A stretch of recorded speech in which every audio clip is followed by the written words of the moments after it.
Marjorie, thank you so much for coming. You're the founder of LUKSO at LUKSO. I would say you define yourself as entrepreneur and designer, right? By the way, I've seen the LUKSO website and it looks incredible. So I love Thank it, you. and that's already. But yeah, please tell us a little bit about yourself. And just give us a little bit of a brief introduction to who you are, what Amazing. you're doing currently, and then we will take it from there. Amazing. Yeah, thank you, Ambria. Super happy to be in your podcast. Thank you for inviting me. So, yeah, as you said, I'm the founder of LUKSO. I'm a Venezuelan born German. We operate our company LUKSO. We are based, or the company that it's creating the LUKSO network is based in Berlin. So, as am I and most of our team as well. And Berlin has basically become a little bit of like the blockchain capital of the world, in my opinion, or at least the European capital. And being here basically has informed a lot of how my career basically evolved.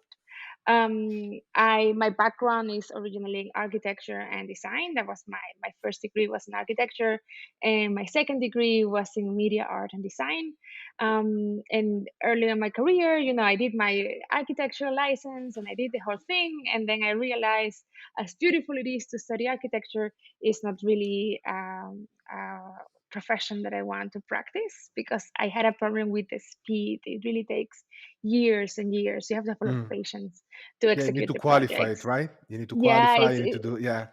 yes, and just the projects, it takes years and years in order to something to materialize effectively. And I think, it's a wonderful profession and a wonderful training, because it really gives you this left brain, right brain kind of Yeah, balance. You have a lot of like a similar training to an architect, to an engineer, and similar training to, let me mute my computer for a second, and similar training to just a traditional design training. So this gives you a lot of skills that you have, and you're not overwhelmed with complexity and large projects. So I think that's something that I really appreciate from my education. And that's when I decided, after I did my license in architecture, that I will move to Germany, and do something new. And I did this new master's in media art and design between Germany and the US. And I started working, doing a lot of like art direction and creative strategy, brand strategy, all of that kind of stuff. And in one point in time, me and my partner, around 2013, we started buying Bitcoin just for the fun of it, because we read this article about Canadian Vice House in Bitcoin, and I thought, like, somebody pays something with something that I don't know what it is. So I found it fascinating, and we got into the kind of like that early, in our opinion, early Bitcoin wave, and obviously we were fascinated by the technology. And then in 2015, when we were already living in Berlin, my partner started working for the Ethereum Foundation.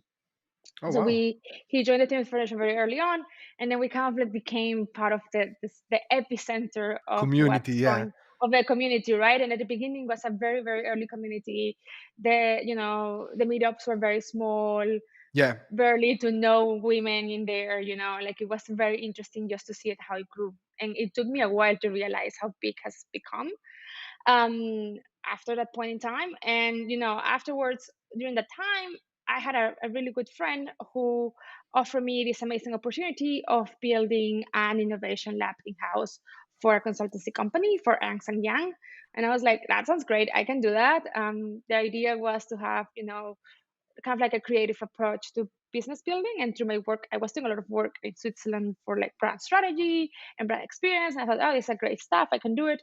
And in my process of becoming basically a consultant for Ernst and Young and building this innovation lab, all of our clients who are like major Swiss and German corporations, they all wanted to do something with the blockchain. And my boss and everybody in our company, at least in the Berlin team, they were like, well, none of us know what it is, but you, Marjorie, you know what it is, so you take on those projects. So I was like, at that point in time, I didn't consider myself an expert at all, and I would have never claimed the right to do any of those projects. But it was a point in time. Obviously, I was dealing with the people that I knew that knew about blockchain. They were like really smart developers building the core of the technology. Obviously, for the job that I was required to do, I was very well qualified and I was very well, Yeah. able to Mm. take a point. But I was very, for me, it was very daunting. I will never have suggested I will do those.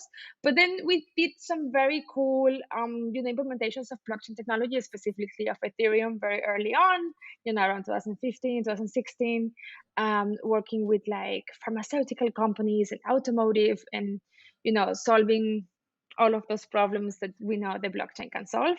So I did that, and in that point on time, also the IOTA Foundation became one of my clients at Ernst and Young.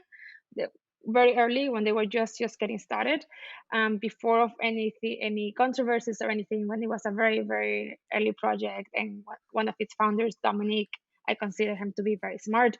So I was really happy to work with them. So in that point in time, I realized, I have all of this experience. I'm basically in the epicenter of, of this huge economy. I went to, all of the, like we all did, to all of the conference around the Consensus and all world of that. Have you been to and New all of York? that. Yeah, of course. And then I realized, like, okay, this thing grew, man. Like, this is way bigger than I thought it Yeah. was. Because for me, obviously, the technology was going to change the world, but I didn't know in which point was going to exit the world of developers and enter the world of business, and more so the mainstream world. So when I realized it was happening, I thought this is a great moment to use the great competitive advantage that I have as a person, with the knowledge and the connections that I Yeah. have made during those years, to start my own venture. I'd like to So ask you a that few was, questions because as yeah, you glance through your story, I had to. yeah, It's the first time I'm noting down questions because there are so yeah, many points that I wanted to ask you about. totally. So if it's okay, I'll go chronologically based on what you said. So first, I'm really Yes. curious because you said that Berlin is the kind of epicenter, right, for blockchain Yeah. technology. Mhm. Why is that? Why is that? From your opinion, from what perspective? Business perspective, legal perspective? Yeah, great Because question. thanks. Yeah, yeah, totally. So I think it's more from a community perspective. Very early on, Berlin had a Bitcoin community. There's a lot of bars in Berlin. You could pay with Bitcoin in 2013, and we drew up more than one Bitcoin in bars, which was in hindsight not the best decision. But basically from the community, and also I think one of the things that really determined was when the Ethereum Foundation, obviously, is a Swiss foundation, but they opened offices all around Europe, and one of those offices was in Berlin. Yeah, So a big chunk of the blockchain, of the Ethereum development, happened in Berlin, and I think that really helped, kind of because like boost the community locally. which makes sense because the other question I was going to ask you in 2015, if you wanted to buy Bitcoin, maybe you had some software already and exchanges like Coinbase. I'm not sure, to be honest, when it was established, but I remember Yeah, listening about hearing about the blockchain and the cryptocurrencies around 2000, maybe 13, 14, because of all of the dark web, Silk Road and all of that. And I remember looking at Bitcoin.com, and I couldn't find a place where to buy them. Right, I didn't start to go in for them, but so one of my questions was actually, where would you buy them? In 2015, because you yeah, great were a question. fairly adopter, a Yeah, fairly early adopter. So yeah. So obviously, wait, I have to walk down memory lane. I think, I mean, we were using Poloniex. I will have to think where we put our first bitcoins. We also mined a few oh wow, very early on, burned more than one computer attempting to do that. It was a very it short-lived paid off, no? enterprise. It was a little bit. Sort I of. mean, it was a very short-lived enterprise, I can tell you. I mean, it was not 2010, right? So it was already a bit later. But yeah, I mean, we did a bunch of in Poloniex, and then I think we bought like in some German website. I will have to remember. I haven't bought a Bitcoin in a very long time, and I haven't traded in a very long time. You're Um, Ethereum, hardcore on Ethereum now, yeah, or I, you're I just love developing a Bitcoins. product? No, I Yeah, just I just love Bitcoin, but I don't have the necessity, I think, to put more capital in than I the understand. initial one that was put in, I guess. And of course, I use like Red Wallet for like daily stuff and things Yeah, like that. But I will have to go back to you on that one. Where did we build the first one? I don't remember. It No, was, it was more, to be honest with you, it was yeah. more of it was more of a note than a question, because I think a lot of Mm, people didn't know where to buy. So you yeah. must have been very much an insider, to this word, Yeah. because many Yeah. people just didn't know where to go, to buy them. Where to get Uh, started? Yeah. Yeah, mm, it's true. It is very I think even still today, some people like you just tell them you have to buy ether and they're like, where do I start? Like Yeah, I have it's I have other still questions about this, because I think, being an early adopter, I yeah. wanted to ask you, how you felt about, when the bubble became huge, when the price surged, and you saw probably a lot of stakeholder getting into it for quick money. Whether, how you felt about it. Were you irritated to see this surge of interest, not because of the potential of the technology, but just because of a quick gain, or Mm. which I suspect is going to be the case. Uh, but how was Berlin during the time? How was the community you're a part of? How did the community react? Does this have to do anything with the cultural currency, this concept that you have on promoting subcultures? So Mm. but before that, I wanted to ask you one thing. I've seen from your LinkedIn profile that your university is called Bauhaus, or has something to do with the Bauhaus movement. Was that Bauhaus, yeah. Yeah, was that is that something to do with the original German school of design? Yes, it Yeah. Oh, does. It wow. does. It does. It's very funny that in German you say das Bauhaus kommt aus Weimar. So the Bauhaus comes from Weimar. And the founder of Bauhaus, Walter Gropius, he was Uh-huh. living in Weimar back then, and he founded the Bauhaus in Weimar. And Weimar is a very small town here in Germany, but it's very important Very town. It's important. first of Yeah. all, The it's very Republic. No, important. it It's used very to be a Republic. the correct. The Yeah. Republic, the first German Republic, was started in Weimar, and the Bauhaus was founded in Weimar. So the first Bauhaus building was of the school of the Bauhaus was a building by an architect called Henry van de Velde, and that's the building Fabian and I went to school in, and that Oh, was really wow. really That is fun. incredible. Yeah, Yeah. that's So really for those fun. who Yeah, don't know, like the Bauhaus, sorry if I'm slaughtering the name, but it is probably the most important, I'd say, design. How would you define design movement of the past century? 100%, And hundred yeah, percent. and it's I will say influencing so. everything from the minimalist movement to IKEA's furniture and Everything, everything else. Color selection everything, apps, UX, I think, is hugely so user experience is hundred hugely influenced percent, by that.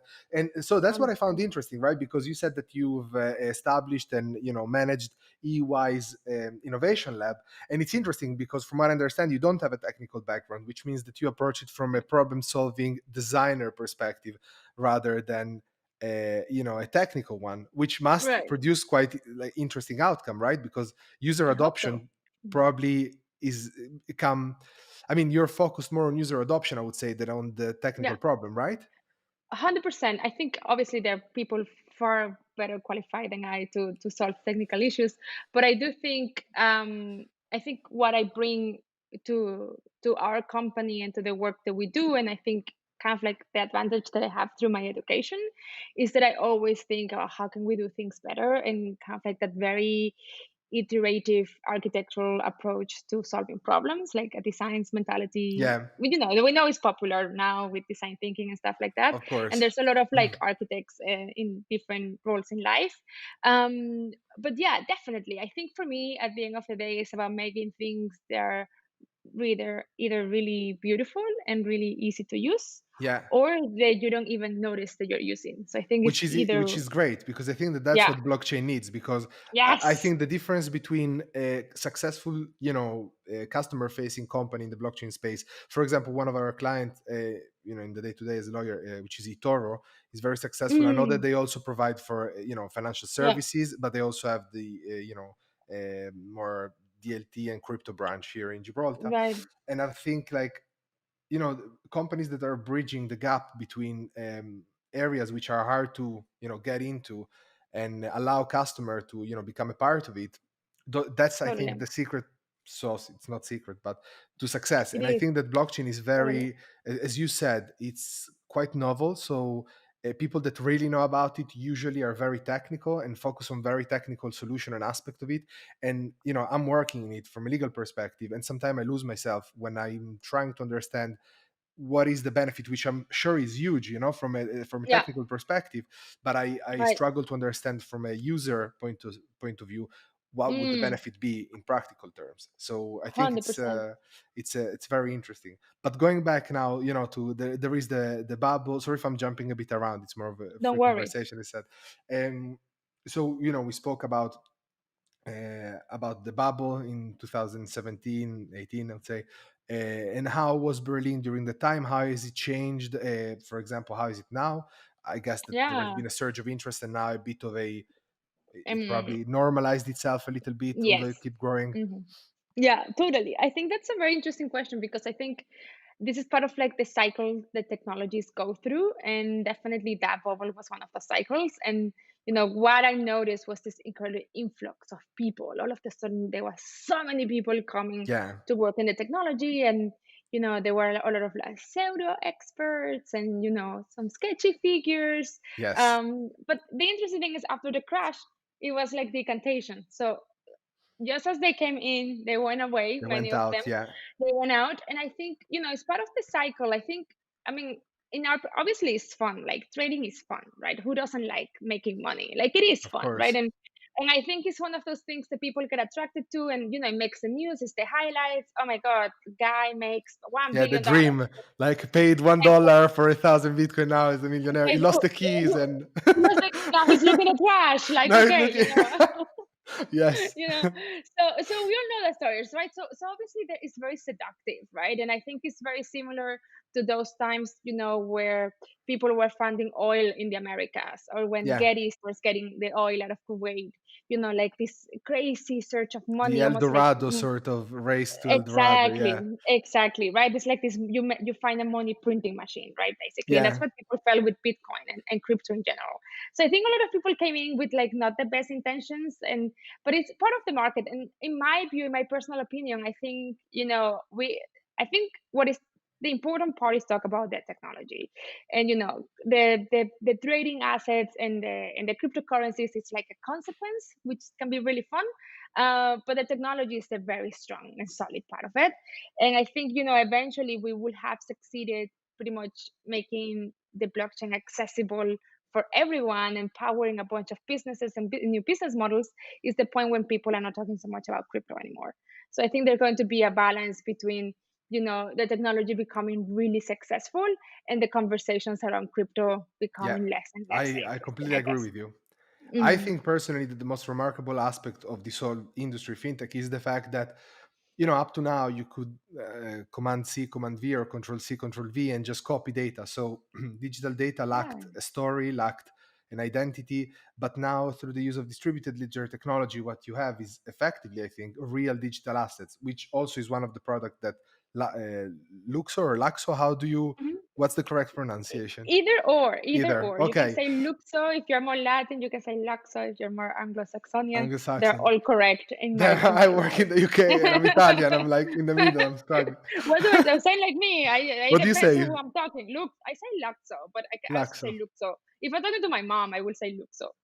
But if So, you want to sound sophisticated, you say but Laxo. if I want to pitch to an American VC, I will say Let's call laxo. it Laxo then. So this is actually a very interesting aspect of it. I think it's the ability to have a unique to give a piece of data unique from a unique identity, let's say. So I'm very passionate Okay. about interactive entertainment, and I think that as blockchain get integrated in video game now, of course there is also a surge of interest in esports and video game. I think it would be Totally. very interesting to see value going back to players, because right now you spend time and you spend money and effort, and the player really most of the time doesn't get much in return apart from being entertained, um, Totally. which is already a form of return. I'm not criticizing the Yeah. companies, but it would be great if in addition to that you could, for example, in a role play game, have the ability to transfer your item to someone else. I know that there is a problem with transferring item from a money laundering perspective. There are some video games where you can do that, for example, Counter Strike was one of them, Fortnite as well, but with the coin. There were Mm. some scandals, but I think again Bitcoin can very much solve that, and I think the fintech industry provides for amazing solution in terms of KYC and AML. And actually, Yeah. again, Laxo has a product with the universal public profile. You could kind of track it, and I know that some are critical of that, but if you look at Chainalysis or other instrument like that, you could verify that the funds coming from that user, or even that user profile wasn't involved in any Doge activity, Yeah. which has its pros and cons, because on the one hand you have monitoring, state monitoring, and lack of privacy. On the other, you can address some conflict. So what is your opinion on this, especially with respect to the universal public profile that Laxo Profile. offer, which from what I understand is Yeah. basically a digital badge which is associated with an individual or with a company, Correct. right? Correct. What So are the I would say benefits, and please? yes, definitely. Yes, a great question. So, the universal public profiles comes from the need of, okay, so as you said, the blockchain allows us for create digital uniqueness, right? For the first time. Yeah. And that digital uniqueness can have, history, you can have metadata, you can have provenance, you can have all kind of information around it. But the bigger question is who is issuing what and why do they have the authority to do so? Right. So for Yes. example, if I will be a very famous designer, the fact that I do wallets might be a very important thing, right? In compared to perhaps somebody who is not famous. So obviously my identity is a very valuable thing. So the idea behind universal public profiles is to have a unique digital identifier. So that is your referential point on this digital universe. And from that profile, you can start issuing digital assets. So effectively, if I will be a fashion brand, I will have a profile under my name, and under that name, I can start issuing assets or start issuing, can be the identity for a physical good, which we love to call the digital, or it can be the identity. Thank you. It can be the identity for 100% digital good, like a digital fashion item or some digital sneakers or whatever it might be. Yes. And from that identity, you start issuing them. So the universal public profile, obviously, in our vision, it will be great to have users also having some sort of universal public profile. Obviously, we enter there in a bit of a complex territory when it comes to, you know, data protections and things like that. Yes. So, we are working on it, and we want to have a version of an universal public profile for a user from where they can basically access and own things, with their blockchain identity. We're working on it. Initially, the first version that we're putting out is basically focusing not in private individuals, but basically my profile as Corporation. a designer, Ah, exactly, okay. a corporation, Professional. Okay. or a professional. It can be a corporation or a professional profile. Something that you don't consider.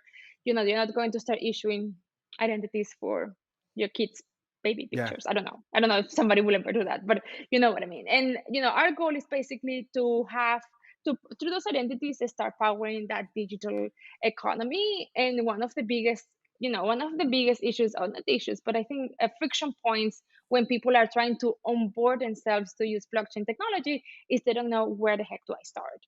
And all of these concepts sounds great. Like, okay, I can have my profile and I can have digital assets and I can issue and I have all of this control, but you don't know how to do it. And honestly, if you're not like a very good developer, it might be really difficult for Yeah. you to do. So Or our the goal is reason to build also, I would say. Also the reason right, why should you do it? Aside from right, the, uh, you know, right, potential for gaining, money, for yeah, making money, what is the actual use for doing that? Whereas in the case right. you're describing, there is a practical benefit for the user to. Absolutely. So, for example, if I will be, we see this whole digital economy like truly emerging, right? And we've been talking about it for 2 years now, but now with Corona, everybody's like getting it like right now. Like Yeah. I'm getting phone calls every day from everybody I talked to for the last 2 years, like asking me to do something with them. But effectively, it is, you want to have those digital goods, you want to own those digital goods, you want to have the ability to trade those digital goods, and you want to have the ability of taking those digital goods into different places. A place might be VR chat. It might be my social media profile. I'm wearing it in social media. It might be in Fortnite or it might be in Animal Crossing. But at the end of the day, Yeah. I own the asset. I take the asset whatever I want. Yeah. And that's kind of like the kind of like the thing that we think is incredibly important when we're talking about a true real digital economy, Yeah, right? also Like for if intellectual property, it would be great 100%. for a license, right? Because then it Mm-hmm. means that, like, from, let's say, the equivalent of iTunes, to buy movies and songs. I mean, Right. now that there are services, ownership of I don't know, creative material is less and less, I think, common. It's more of a software as a service, or Yeah. I mean media as a service, I would say, more Yeah. than actually ownership. But it's interesting to be able to tokenize licenses, so that I can sell to 100%. you a software, and it doesn't have to be managed directly by the by the licensor, but also licensee can basically sell between themselves the permission and create a 100%. secondary market. Yeah, that's really interesting. 100%. And I think that the best way to prove your intellectual property is to put them in public, right? So if it's registered on the blockchain where everybody can verify it and it's Yeah, timestamped, is the best way, right? Like there's no doubt, and avoidance of all doubt have been achieved yeah, by making it public. And I think this is a practice that is common, within like in Switzerland, within the luxury, jewelry, watch manufacturers, all of these guys, they go and register their designs with the notary. They yeah. go to the notary, and the notary, he sees the drawings and he registers. It's like the one man blockchain, and basically the notary just says, yeah, in this point in time. So you're using Yeah. notaries, because that's what I was about to ask. The Yeah. problem, of course, of using blockchain by uploading information is that the defect is not the blockchain, but the person uploading the information. That's where Right.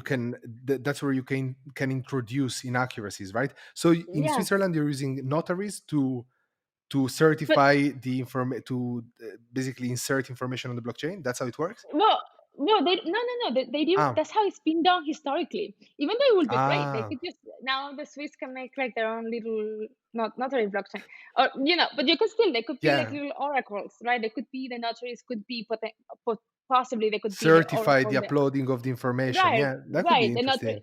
That could be interesting, but but in this case, if you have the profile, if you have, let's say, Bulgari, they have this very enigmatic Yeah, snake, thing that for sure was registered in Switzerland somewhere by the notary. You could potentially say if Bulgari has their own blockchain profile, they can make the registration themselves on chain. They don't need the notary anymore, right? yeah. Because if they have their own profile and they have basically a dashboard where they can click through and publish, um, and maybe make effectively the registration, then they don't need a notary anymore.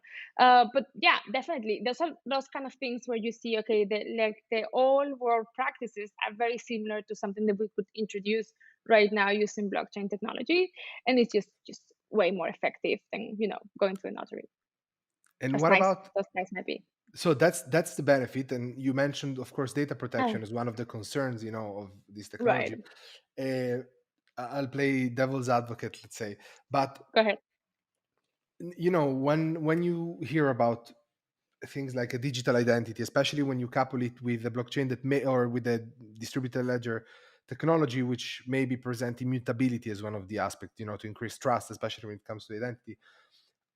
And then you couple it together with something like the social credit score in China, Mm, uh, that, in my opinion, becomes a bit scary, when you start to have mm. something which, so, everyone makes mistake, and when I was younger, I was definitely sillier than I'm Really? now. Yeah, yeah. So I would really, although I didn't have a problem with the law or anything like that, the moment that you start having camera everywhere that, record every activity that you do since your age zero onward, and having that awarding you a credit score, that credit score going perhaps on a technology like blockchain where it's immutable, and Yeah. affecting your future, your ability to secure a loan, your ability to change your life around, that to me become a very Black Mirror sort of reality, and it's a Mm, reality mm, that I'm scared of. Is it something that you thought about, Lux? Or do you think you know ethical consideration within a design of a product could address that mm, satisfactorily? Do mm, you think there is need for regulation? What's your take on mm. that, if you have one? Well, yeah, yeah, no, that's very interesting. Obviously, our goal with LUKSO is less. We're not occupying ourselves, let's say, with so much of like the very serious part of your identity. We see it more with your social identity almost, right? Like Yes, the identity you will use to collect digital sneakers, right? That's not the I see. same like your your ID issued passport by the or government, yeah, something like that, right? I think, I don't know. I mean, I guess in the European Union, everywhere they're doing it, but I mean, I know the Italians. You guys have that very funky ID that looks like from 300 years ago. It's really pretty. But in Germany, we have now these new cards, and the card yeah, comes with an online login, and it's very it's, you feel that it's almost like one step behind, like it's very close to becoming an almost on-chain identity. It's pretty yeah, remarkable what you can do with that identity card. I mean, it's not, people are not talking too much about it for whatever reason, but you can do a lot. You can sign things online with that ID and stuff like that. I think, it's just a matter of time that we start having those systems. I think that we know it, with technology it doesn't go backwards, yeah, so definitely of it's going course. to continue moving forward. So something is going to happen. What is going to happen, I my guess is as good as anyone else's. But I think it goes down to, right now we have zero level of transparency. So our record scores are like, our credit scores are like, we suppose we have a good scoring, but we really don't know, Yeah, and we don't know what has generated that score and things like that. So it might be actually very good for us as the consumers to have certain level of access of what it is that our data is about, or yeah, and or in owning social their media, data, yeah, which is, right, I and think, not the counter argument. Yeah, owning their right. data. Yeah, Like, I want to know what my stuff is, and maybe I own it, right? yeah, And when you say that it's immutable and it's there forever, it doesn't mean that it has to count forever, right? Like with credit scores, you possibly know this better than I do, but I think it's like every 5 years you have a bit of a refresher. So semi, yeah, yeah, yeah, semi tabula rasa, unless you yeah. do something really crazy, I guess. But you have some kind of, like, they forgive you after 5 years certain things that maybe you didn't pay your credit card when you were in college and stuff like that. Yeah, Um, but I think, at the end, I think transparency and control, it's not a bad thing, right? Like right now, all of these systems are happening without we necessarily knowing what is going on. I agree with you. Yeah, And we have very little insight. So I think it's better. And I think, the fear is, I mean, I always compare it to like being in a nudist beach or being in a regular beach. Like if everybody's naked, you might not feel uncomfortable being naked. But if you're the only one naked, then yeah. No, you I feel very agree. I see the uncomfortable, parallel. Yeah, yeah. It's like right? social So media. It's so the same. Yeah, if everybody, if everybody's data, I mean, not that I want full transparency, but what I mean is, if there's certain, if we all have certain level of access to our own data and everybody has the same, it then becomes it's not socially acceptable. Like there is so nothing to hide. You're not sticking out. Yeah, I use right. the same example with, like, although it's something that I'm worried about. Like social new generation on social media. Everything is out there since they're a teenager. Mm, But then you think about it and you're like, everyone has everything out. So you can't really use one nothing thing can come against out. another. Like, yeah, Exactly. yeah, yeah. No, I Exactly. definitely, I definitely see your point. And it's Like, really yeah. interesting. I love what you said, because in different words, you said we had as a guest Mihai Vashu from Modex, uh, Hmm. and we addressed one of the question was similar to this one. GDPR, data protection, and how do you couple that with blockchain? And he said something interesting, like what currently is the right to be forgotten might well evolve into the right not to access, or to forbid access. So right now, as you said, we don't really know where our data is and how it is being used, and it's becoming increasingly um, part of the common knowledge of everyone, especially when you have programs on Netflix, like the Social Dilemma, I think, yeah, which I I was watched. And thinking about it. so it's becoming more and more part of the conversation of everyday life, and more of a concern, I would say. So I think blockchain has a lot of room in that, and I think it would be also good for us to be able to monetize our data and Yeah. subcategorize it and provide it to brands for the research, because I don't Yeah. see it as a negative thing. Like providing Yeah. data with to corporations that produce services and goods really allows them to produce better services You're and goods. So it's correct. not something negative. I think it's just it would be fair if the Yeah. user had some form of like was to benefit, which you can argue that user already benefited because they can access services for The free, like product. the Yeah. social, yeah, and better product. But it's a bit of a chicken and egg sort of twist. Totally. So I would like to, if it's okay for you, unless you want to add anything Sure. on this part, I would like to move on one thing that I'm really interested about, and it's Yeah. the cultural currencies. Yeah. So that part, it sounds very interesting to me. I'm very fascinated about subculture, and Before being in Okay. Gibraltar, I was in London, and that's probably my favorite part about big cities like London, Berlin, is that whatever you're into, you will find your community and you will find the subculture. Yeah, So, is that totally. a way to empower them by establishing small economies? How does it work? What was the idea behind it? Totally. So I think, we were, when Fabian and I, we were kind of like brainstorming about like the key principles that we see, or the three components you might need in order to power a blockchain economy around, digital goods, consumer goods. We think of as identities for people, identity for products, and obviously tokenization was, what tokens represent as an basically just an unit of measuring, right? It's just you're measuring something, quantifying something. So, we started making a lot of brainstorming around it. And obviously, Fabian, he proposed ERC20 back in 2015. And, we were talking, about his vision at the moment. When I was a consultant, I was talking to my clients about like ICOs and things like that. And they were like, this stuff is never going to happen. 2 years later, it happened everywhere, right? Boom. But, Yeah. we were thinking, boom. And then, we were talking about this, and, it wasn't necessarily the thought behind Fabian's, when he was doing years 20 is that I'm going to power the ICO industry. It was like, I'm going to enable everybody to create a token that might represent whatever. And in that whatever, kind of like we stuck thinking like, okay, what you can tokenize that is not necessarily a financial instrument. And it can basically help you make tangible things that are right now quite untangible. So I think a lot of like the interactions that we do in the internet, and a lot of the things that are driving us in our social behavior is around the untangibles, right? And I think, Yes, I completely agree. getting a like from a specific person, or getting a heart, or getting, Yeah. whatever it might be, it has a meaning, right? So I think, how I always give the most simplified example of a cultural currency will be, you are a very young designer, you post a sketch of a design, and then you have somebody, well, Karl Lagerfeld has now passed, but you have somebody of the caliber of Karl Lagerfeld liking that post.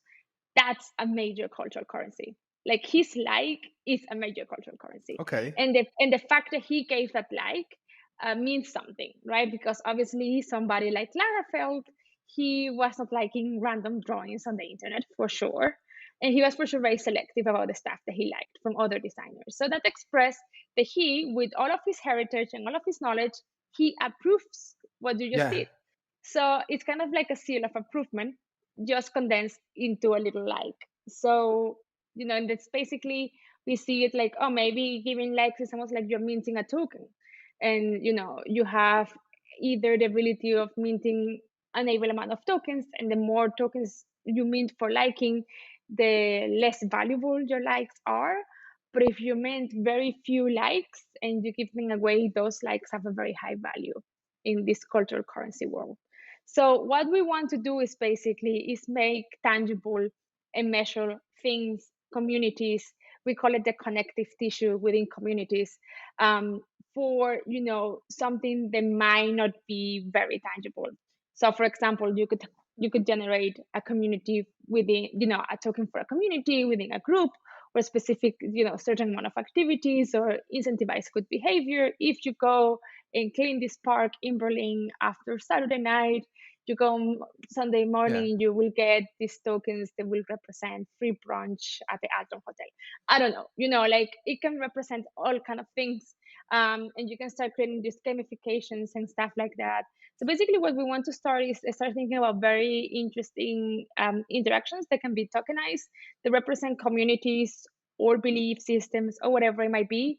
And those things are just basically created by anyone in whatever case, and they're not necessarily financial instruments. Because I think one of the stuff that is a bit almost unfortunate in the blockchain world right now is that everything became a financial instrument. Yes. And then all of a sudden, it's like we all need to have 17 lawyers in, 20 So different that's a good countries. thing. Well, it's a good thing. Yeah, hey, I come to like lawyers now. I'm like, I'm oh my kidding. god. Like, every time I get one more lawyer, I'm like, am I one step closer to Inferno? but actually, actually they're pretty nice people, and I'm thankful to come with them. They know stuff that I don't know, so it's all good. But you know what I mean. So it is I in know a what you mean. way. Yeah, I think there is an opportunity to use blockchain technology to materialize and to different signalize. use cases. Yeah, different use cases. It's so important. We're doing Totally. the same now with the podcast. What you said makes perfect sense. We've had incredible guests. We Yeah. really like, for the size of the podcast that we are, video podcast. We've had like really, really good guests. All of them, most of them, I would argue, you know, although they're very interesting, their product revolves around financial services. So that's why we started to branch out, and we want to learn more about other use cases. We've interviewed David Proenza, which is the CEO of Food Chain, and they're Oh, using blockchain together with other technology like Internet of Things, machine learning, AI, to empower agriculture and production and vertical farming. That was super interesting. This episode we're recording with you, it's again super interesting. Last week we had Mark Johnson, and he was talking about the environment economy and the use of blockchain, to track carbon credit, which you could say that it's a financial instrument, but not really, because it's more about allowing companies, to be accountable and to demonstrate that. Like, he was talking about a project he used to be involved with, where they artificially inserted, artificial DNA strings within fuel in bunkering operation, to make sure that the fuel, and it was all on the blockchain, to make sure that the fuel was coming from legitimate sources. So there are a lot of use cases of the technology which are so interesting. interesting. But as you say rightly, first of all, everyone assumes that blockchain is only relevant to cryptocurrencies or Bitcoin, as soon as you say. Mm, And I think that takes away from the real potential of the technology, because that automatically means that creators, people which are not part of the financial industry, might automatically discard blockchain for the time being, because they think that it right. is not relevant to them, where actually they could Yeah. benefit tremendously of that, exactly because of what you said, at least in my Right. opinion. Yeah. Totally. A painter, Yeah. someone, a designer, an illustrator, someone that create work and can tokenize it, and instead of just sending a copy of it, can send a blockchain based copy of that painting or illustration, which is pegged to this blockchain proof. Like, that could be very, very valuable Totally. for the customer, because he knows that he has a unique piece, and it's just incredible. Yeah, and I think there needs to be more awareness about the possible, about this concept. Yeah. Totally. And listen, I do say, right now there's this big hype around DeFi, even though most of Yes. the so-called DeFi projects, they're Are just like not very, defined. they're not defined, they're just very Yeah. opportunistic. But it is pretty self-serving. Like, it's great, but it won't happen. At least you have a lot of other, you need the economy, I mean, there's not only the economy is not happening because we have banks, and now with decentralized banks, so the economy continue running. You have Yes. economies because there's a lot of other interactions happening. So I think in order to actually power a decentralized finance future, you need people, regular consumers, consuming regular products. They are not Yes. DeFi products. So I think To buy into it's the kind of. technology. Yeah. Exactly. So I think, at the end of the day, for us, it's about consumers, it's about consumer goods, obviously digital or physical consumer goods. It's a lot about fashion, it's a lot about digital fashion, it's a lot about sneakers and collectibles and all of Yeah. that fun stuff, because one is the stuff that we like, but also the stuff there are a lot of other people also like. And those are huge industries, and there's a huge potential there to capture a lot of value and to power completely new, industries. Like the digital fashion industry doesn't exist at the moment per se, but it might be the next $1 trillion industry. So Yeah. this is the part where we are interested on, and then all of those things will power that economy that will make DeFi make a bit more sense. So that's kind of like where we are right now. And people get a bit shocked when I say that we are not necessarily, we don't consider ourselves a project within the DeFi Space. universe. Yeah. People get very confused, and it's like, well, why is it confusing? Like, our focus is very clear. Obviously we are interested in the current blockchain crowd, in the current blockchain user, but I'm way more interested in all of those people who are not users at the moment. Yeah. So those That are the no, that guys. makes perfect sense. That's And what the ones about, we want to convert. Yeah. sorry, you No, go ahead. mentioned digital fashion, right, or blockchain Mm-hmm. based fashion. That's really interesting to Mm-hmm. me, and I think you start seeing a little bit of that in video game. For example, I think what was it, Burberry, that made some skins for League Yeah, of Legends, right? against, Like yeah, so. and Louis Vuitton as well. Louis Yeah, Vuitton, sorry, yeah, not Burberry. You're right. Sorry, it's yeah, Louis Vuitton. And also, I think another brand, or I remember there some designer designed an augmented reality based wedding dress that sold for like 10,000, which was basically an augmented reality filter. So it is starting, I think. But you said that you're looking yeah, into that. What is the potential for that? So it's collectible, like shoes, like Jordans on the yeah. blockchain with certificate. That's the Correct. kind of application. That's the kind of application we're looking into. And, as I was saying before, it's about the ability of taking those assets into different places. So Yeah. effectively, we have like 100% digital fashion designers who don't design clothes for the real world. Right now there's a few places where you can take them. You could take into Samsar and like VR chat and stuff. You Yes. can't really take it into any of the major games because they have like these closed silos. But eventually, we do see a future where they might have to open those silos, or we will have like really good games with open worlds. So you will be able to take those assets everywhere. Or So it goes augmented from reality. or No, augmented like you'll be reality, able to right? wear a customization and Exactly. share it with user. Yeah. Exactly. So, basically I can wear something in augmented reality, you see it through your glasses, you see what I'm wearing and the other way around.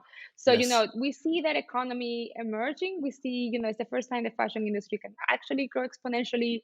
There is an immense amount of like creativity and people creating those assets that at this point still have no purpose, Yeah. because they don't know how to issue a digital collectible because they're not crypto people. And if you don't sell it as a crypto asset, if it's not a blockchain unique identity, there's zero to, there's no value into it. It's just Yes. a gimmick. It's either you wearing it in a picture, but it's not a real good that you're owning. And by making them into, tokenized, like people like to call them, digitized, blockchainified products, you can really own them and take them into They different become real. places They become and like a become real real. asset. Yeah, even It's a if real asset. especially ones that this is something I'm really passionate about, Yeah, augmented reality, since a number of years, and it's going to be the next interface. So we're not going to look at things through screen anymore. We're going to basically have a mixed reality sort of. So at 100%. that stage, how will you really distinguish between real and not real? Well, I think that the real will be scarce, will be unique, will have characteristics which are intrinsic to that item. And with the blockchain technology, can with the DLT, you can get closer to that result. Of course, maybe Yeah, you will lack totally. physicality, but again, augmented reality is not only visual stimulation; it can be also tactile. So if we will be wearing gloves that will simulate tact, at the end of the day, we're perceiving reality through our senses. If you're able to Totally. affect those senses, then digital item could very well be perceived as real, which again, Yeah. it's this dichotomy Yeah. between scary and exciting. I'm more on the exciting I'm also in the campus. very exciting flight. Me too. But I do get every now and then some person freaking out on me, and I'm like, but wait, this is great. I had a meeting the other day, and this guy told me, I told him like, hey, like holy cows make the best burgers. It's just a matter of time. The Apple is going to kill the iPhone for something better. Of course, And yeah. he told me, oh no, we are going to always have iPhones. And I was like, well, that's No, the most stupid statement a person have ever look made at in the Elon history of Musk with time. Neuralink. He's You already like, just look at, they just did it yeah, historically. I mean, you're saying that's completely stupid, but a lot of people might think that. A lot of people think, hey, we're going to have iPhones forever. The answer is no, you won't have an iPhone yeah, forever. I agree. Just like computers are not the size of whole rooms, thankfully, anymore. It's just part of the Yeah, process. So I think, and definitely I think, the I do agree with you that the haptic is super important, but honestly, like, we're not going through life touching people. Like, we don't go like, oh, great coat. especially now. You don't touch anyone, so you just see it, Oops. you saw it, and voila. So yeah, a lot of exciting things coming, and I think again, Yeah, technological convergence will, of course, show the potential for each technology that maybe on its own is harder to see. So as you said, 100%. a digital fashion designer will really be able to thrive in an augmented reality Yeah, environment. So yeah, I really look forward for that to happen. me I'm too. worried also about time because it's almost been an hour. I wanted to ask you, is there anything you would like to talk about or you would like to add? Some project that you're working Yeah. toward? I mean, let me see. I mean, obviously, as I was saying, that our focus is basically, on like that kind of like obviously the consumer goods part of things and that public social media almost kind of presence of Yeah. ourselves, right? So those public profiles. We are working in a plethora of things. One of the most exciting things that we're going to put out there is we're going to put out around April next year. We're going to launch together when we launch our mainnet. We're going to launch a really cool wallet, um, which is kind of like your digital vault for all kind of things, like your phygital goods, your digital goods. You can collect the tokens that you're minting or that you are creating in your community or with your friends or from a brand or whatever it is that you're receiving them from. And then you can collect and trade your digital and physical goods. So it's kind of like it's our version of a digital crypto based collectible asset vault, Okay. let's say, they were The going to crypto put out there. kitties, Laxus, I mean, the wallet. Yeah, yeah, hopefully we want to have more like all of those cool assets, like all of these digital fashion designers who are working with digital artists and all of that stuff, and also some of the brands who will start issuing digital certificates for a physical good. So you will Wow. also have your digitals in the wallet, and it will be kind of like a place where you just flex all of the stuff that you own and you trade and you see how they increase or decrease in value. And yeah, there's a lot of stuff we're working on. We do have a very extensive advisory board within crypto and the fashion world, and I've we're seen it. It's incredible. working. You have Yeah, Nike, Chanel, Burberry. yeah, yeah, we're very Yeah, proud. it's very Yeah. impressive. Yeah, we are going to announce a very important advisor very soon, with whom we are going to make like a very exciting collaboration. And I think that's going to be the best kind of like demonstration of what blockchain can do and the convergence of all of those concepts that we love around the cultural currency and digitizing goods and that universal profile being kind of materialized and why it's so important to have it. So this new advisor that we're going to announce hopefully in January, um, he's kind of like now moving towards this new. Oh, sorry. Sorry. Um, he basically is moving to the next stage of his career, and LUKSO is part of that next stage. So it's going to be like a very big announcement. I think people are going to be super Wow, impressed by I that. look So forward to it. I started to follow yeah, the company and everything, so yeah, uh, thank you. I really look forward to that. Um, so thank you so much for coming. Apology for the technical issues. Probably the No conversation would have problem. continued a little bit more if it wasn't for this. But I really hope maybe to have you on again, especially after this Yes. announcement that I'll be waiting for, like look at the horizon to see that. And thank you so much for coming on Blockchain Rock. It's been a great episode, an extremely interesting episode. So yeah, on behalf, of the staff at Blockchain Rock, let's say, thank you so much for coming, Marjorie. It was really, really nice. Well, thank you, Omri. I think, listen, don't sweat it because of the technical issues. It wouldn't be 2020 if something weird doesn't happen. So it's just part of the ethos of the time we're living. So all good. It was absolutely wonderful talking to you. I could have talked for 2 more hours. But yeah, Same. Yeah. definitely we stay in touch. Thank you so much for inviting me. And don't be a stranger I anytime. want, You I have my want. email. Thank you so much for coming. I think your Of project course. is really exciting. I think, as you mentioned, the board and like the people that are involved in your project, that in itself, is evidence of how solid your offering is and how serious you are. And I really look forward to see, you know, Laxo growing as a company and increasing its offering. I really look forward to that. Thank you so much, Thank Marjorie. you. Thank Thank you. you. Bye, everyone.